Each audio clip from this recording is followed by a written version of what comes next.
Проспект Кабанбай-Батыра расположен на левом берегу столицы. Начинается он с моста Карауткель, пересекается с улицами Сарайшык, Саганак, Алматы, Ханов-Керей и Жанибек, Орынбор, Фаржирау, Улудала, Турары-Рыскулова и заканчивается на круговой дороге перед аэропортом. Длина проспекта составляет 16 090 метров.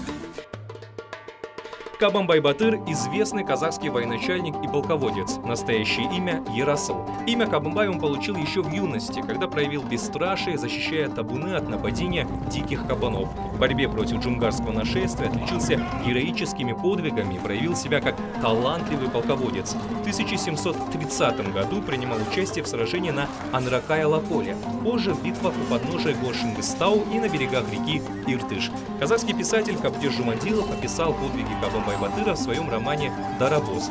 Так, к слову, звали боевого коня Батыра.